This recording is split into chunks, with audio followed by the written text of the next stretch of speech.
El Encuentro Latinoamericano de Innovación en el Sector Público, programa desarrollado por COICA, que convocó a 10 países de Latinoamérica: Perú, Ecuador, Bolivia, Costa Rica, Salvador, Honduras, República Dominicana, Paraguay y Colombia.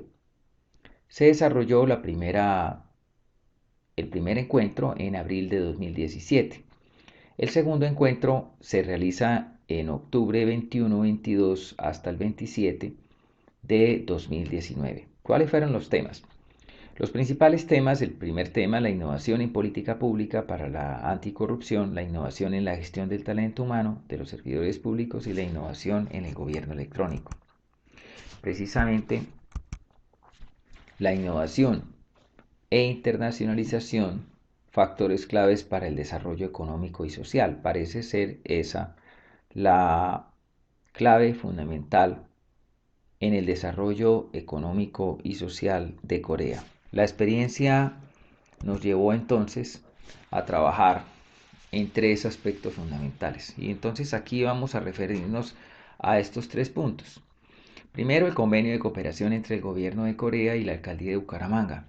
El segundo aspecto, la experiencia en Corea en abril de 2017 y posteriormente los proyectos propuestos y en proceso.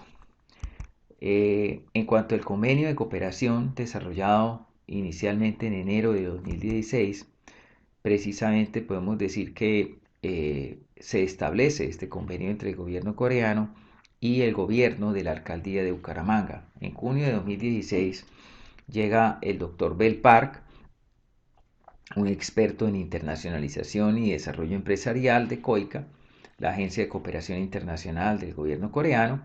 Este es un experto con MBA, con doctorado en Corea, y que ha sido vicepresidente de KITA, que es la organización de empresarios similar a la ANDI en Colombia, y creador del centro de convenciones más importante que hay en Seúl, Corea.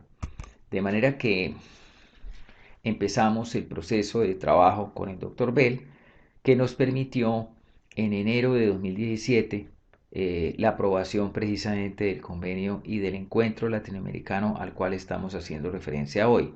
En junio de 2016 vinculamos a la ciudad al proyecto de fortalecimiento de la industria metalmecánica y automotriz, con una inversión de 25.000 millones para tres ciudades del país. En junio de 2016 es aprobado el proyecto de Kia Tax, transferencia de tecnología, y en enero de 2017 se presenta y es aprobado el proyecto CIAT para el desarrollo socioeconómico e internacionalización de la región, en donde 45 líderes académicos, empresariales y de gobierno viajan a Corea.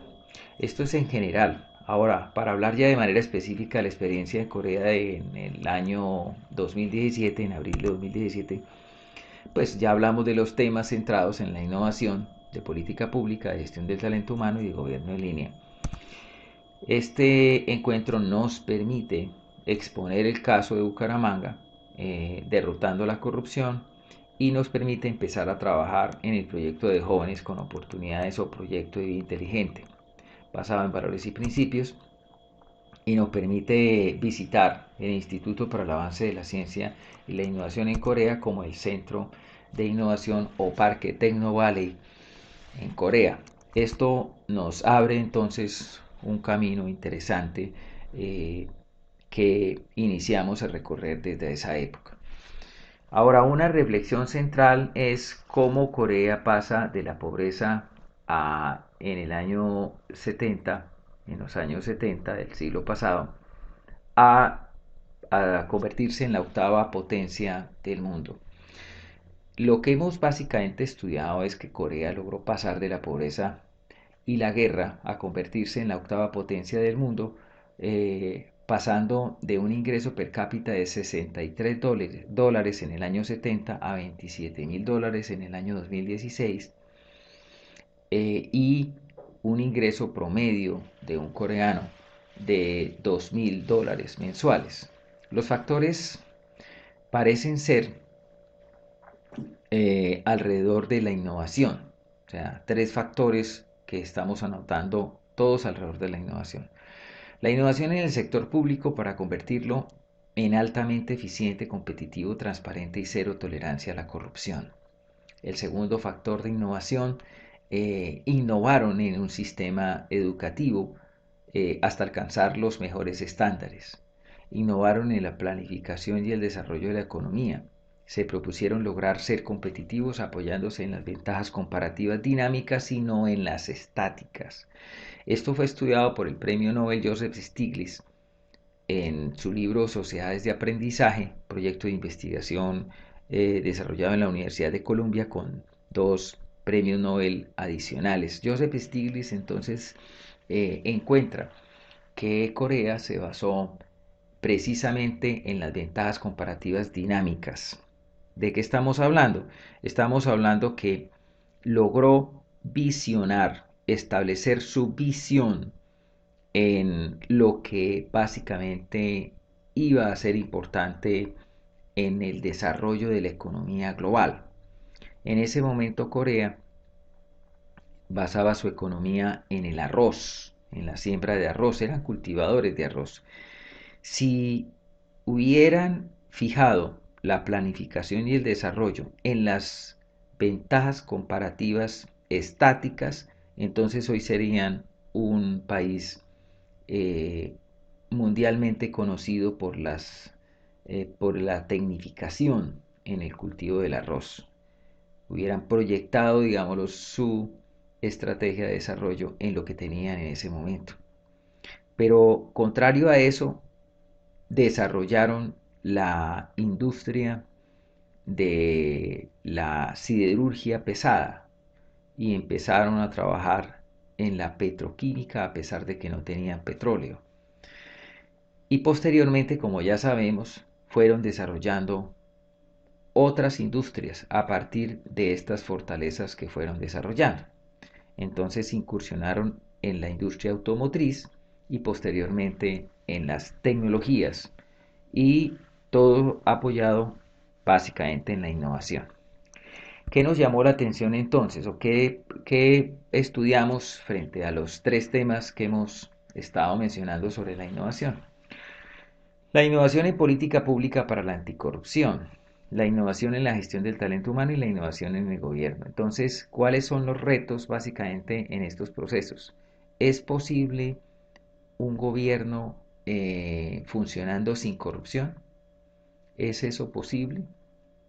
En lo que tiene que ver con la innovación de la gestión del talento humano, ¿los funcionarios públicos pueden ser mejores y sin corrupción? Y en el gobierno en línea, ¿el gobierno puede ser el sector más competitivo de la economía?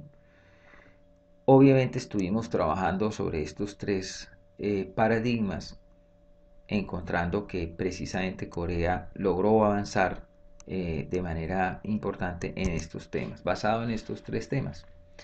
Hoy en día han avanzado de manera muy importante y tienen tres retos de todas maneras, que es el apoyo e incentivos a quien denuncie la corrupción. Ese es un reto muy importante porque en la medida que se apoya a quien denuncia, eh, precisamente vamos a poder lograr tener más ciudadanos que se animan básicamente a ayudar en este proceso de lucha contra la corrupción.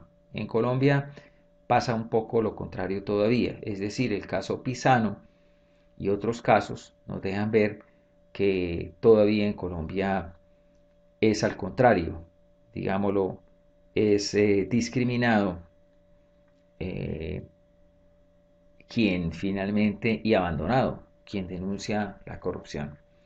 En lo que tiene que ver con la innovación en la gestión del talento humano, el salario por productividad y una carrera administrativa sin corrupción, con un sistema de gestión por competencias todavía, pues finalmente es como ese reto que tenemos, aunque hemos avanzado de manera importante en la legislación y en el proceso de formación y selección.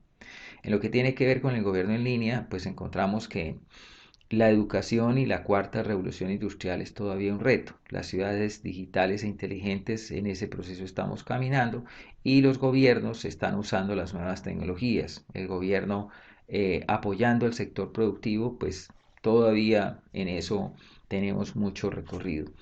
Aquí un punto importante y es una ciudad inteligente debe empezar por el colegio, por las escuelas. Es decir, si nosotros tenemos una ciudad inteligente, pero tenemos escuelas desconectadas, sin conectividad, sin nuevas tecnologías, sin cuarta revolución industrial, pues yo pensaría que no estamos haciendo la tarea de manera correcta, no estamos empezando por donde debemos básicamente iniciar el proceso. En la experiencia encontramos 5 aspectos que nos impactaron. El primero, la competitividad del gobierno coreano. Y ahí hay un caso que es el caso de túneles y viaductos. En Corea el gobierno es el sector más competitivo, quien jalona la economía. El segundo aspecto, las metas de educación, que las metas en educación están basadas en la cuarta revolución industrial. Ellos se proponen básicamente formar ciudadanos que tienen altísimas competencias para la cuarta revolución industrial. La tercera experiencia, los centros de innovación y el enfoque en la internacionalización. El cuarto aspecto, la alianza del gobierno y los gremios. Un ejemplo, el caso Quita y el centro de convenciones. Y finalmente, la conciencia ciudadana, los valores, los principios, el amor y el compromiso por el país. Esta cultura de la transparencia, que precisamente es un proceso, es una cultura, lo que es como la base fundamental sobre la cual ha construido la sociedad. Aquí está la experiencia de túneles y viaductos. Es la empresa más grande del mundo. Han logrado construir 7.000 kilómetros de túneles y viaductos y básicamente pues es el motor del desarrollo de la infraestructura de Corea. Es un modelo muy interesante.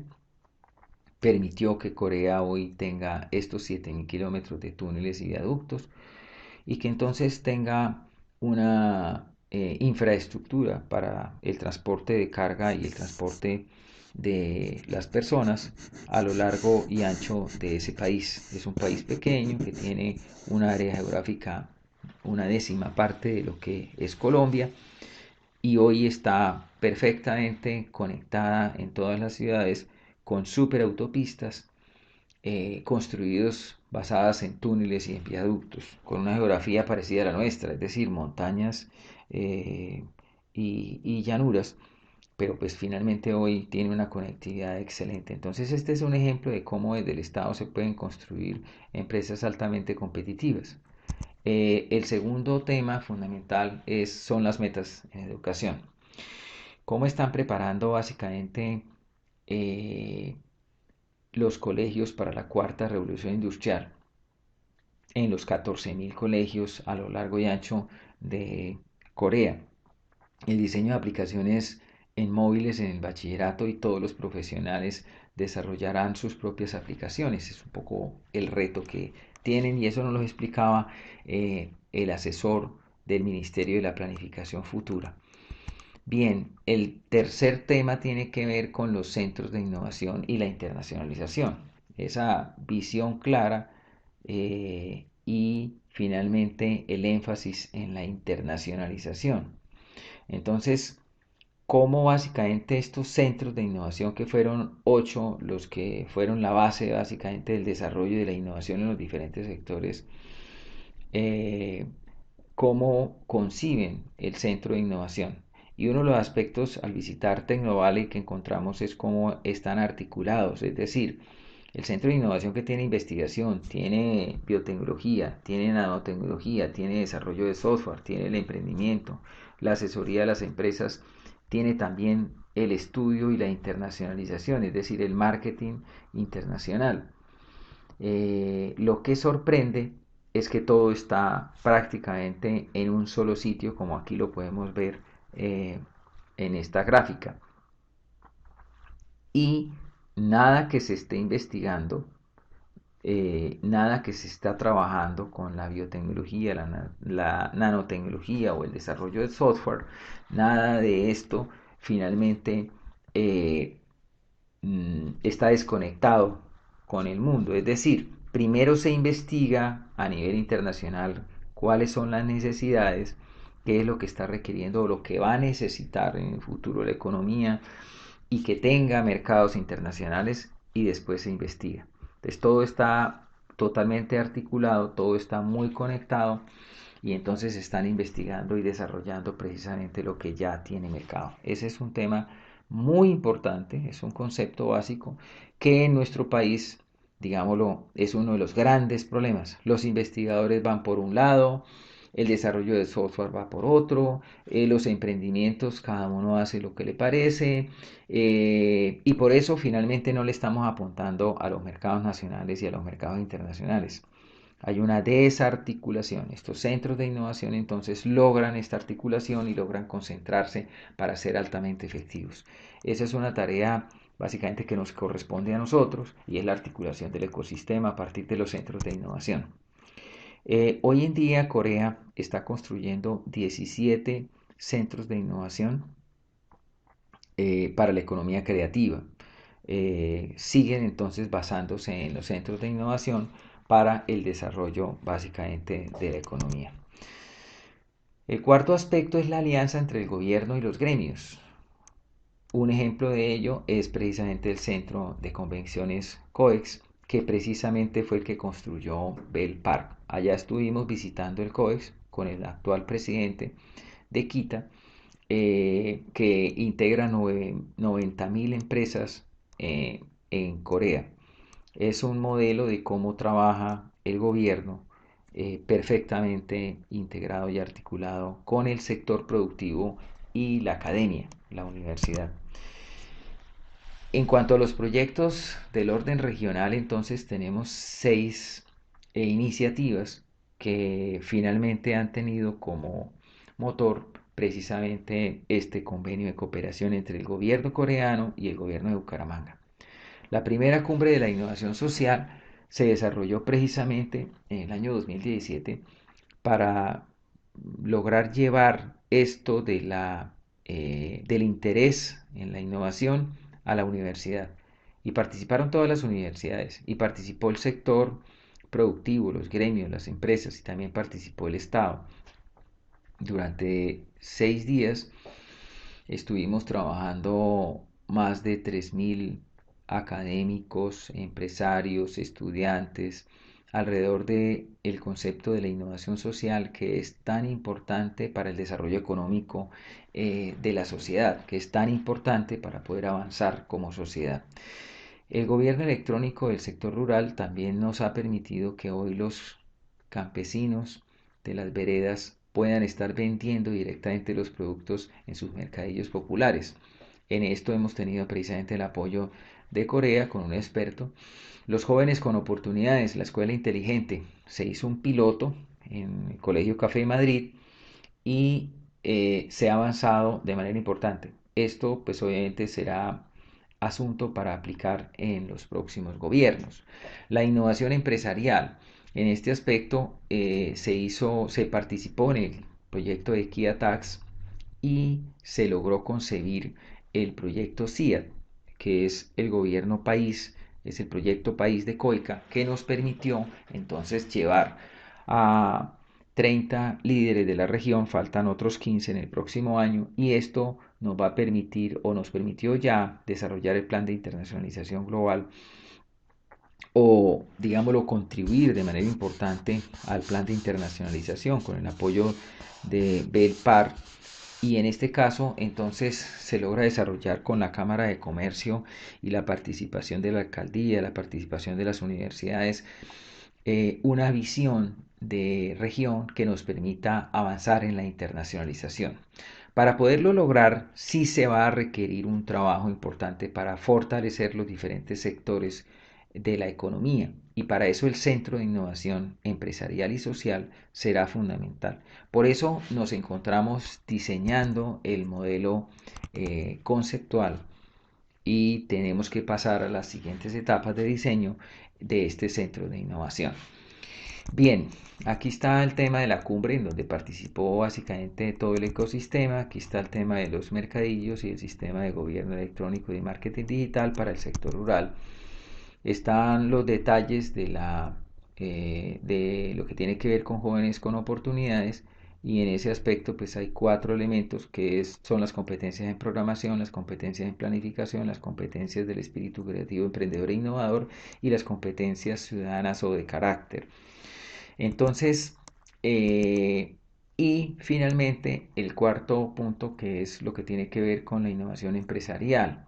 En el proyecto de CIAT, que permitió entonces trabajar con todos estos actores importantes, se logró tener en la primera visita a rectores de universidades, al presidente de la Cámara, a varios funcionarios de la Cámara, como también a varios funcionarios del sector público, tanto de la alcaldía como la gobernación, que fueron a Corea. Esto permite entonces generar, digámoslo, una visión compartida en donde la innovación es el centro, en donde hay claridad de cómo básicamente un gobierno sin corrupción es importante y cómo podemos participar todos los líderes en ese proceso.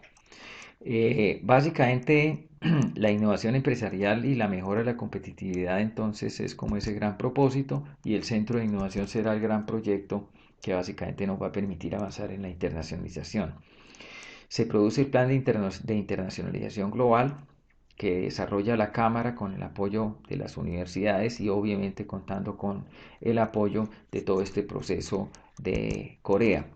El centro de innovación que nos va a permitir desarrollar y avanzar en los diferentes sectores de la economía. Nosotros contamos con todos estos sectores señalados acá. Los que están en anaranjado tienen que ver con la economía naranja, la biodiversidad, la agricultura, la avicultura, la salud, la educación, el turismo y la gastronomía, las industrias de alimentos. La economía naranja en sí, el desarrollo de software, el desarrollo de contenidos, los tradicionales de calzado, confección, joyería y metalmecánica, y la ingeniería petroquímica, nuevas energías y la construcción. Todo esto, digámoslo, trabajado en el centro de innovación, donde se aplicará la creatividad, la cultura, el conocimiento, gran énfasis en la internacionalización, en la cultura de la innovación, y obviamente sin dejar atrás la cultura de la ética, la biotecnología, la nanotecnología, el desarrollo de software y la transferencia de tecnología para lo social y lo empresarial. No podemos olvidarnos de la innovación social. En este caso, la innovación social tiene que ver con la solución de las problemáticas más importantes que tiene nuestra ciudad y nuestra región o nuestro departamento. Aquí ponemos un ejemplo, cómo se requiere en el departamento trabajar en agroindustria para poder lograr que nuestros campesinos no se arruinen cada día y al contrario de ello puedan finalmente avanzar en agroindustria. Pero esto se hace de manera social, es decir, no se desarrolla un solo empresario que se enriquece trabajando, digámoslo, apoyado en el trabajo de los campesinos, sino que se hace de manera social. En eso tiene que participar el Estado y tenemos que participar las universidades para poder llevar el conocimiento y poder lograr que entre todos avancemos como sociedad, logrando encontrar una solución a una problemática que es casi milenaria, que es precisamente la falta de agroindustria para que los campesinos no tengan que perder sus cosechas cuando llegan la época de abundancia, que es la época básicamente de las cosechas.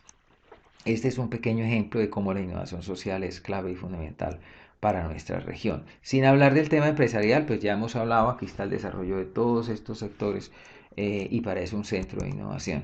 Entonces, el centro de innovación, digamos lo que ha apoyado en Corea, el país más innovador del mundo, articulación del ecosistema, como podemos ver el modelo de TecnoValley, basados en Ruta N Medellín, que es un caso súper exitoso en Colombia que ha permitido traer inversionistas extranjeros y que también ha permitido el desarrollo de empresas y startups que se han apoyado y que hoy están facturando con mercados nacionales e internacionales.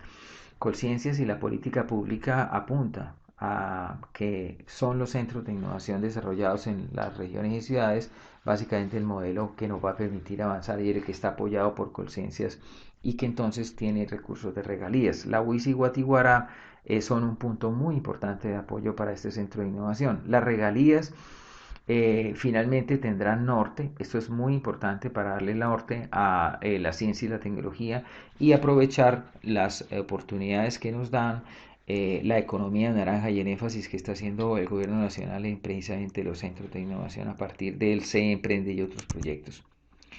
Bien, eso es básicamente lo que quería pues compartir, haciendo énfasis fundamentalmente en cómo la innovación es clave para el desarrollo de la economía de nuestra región.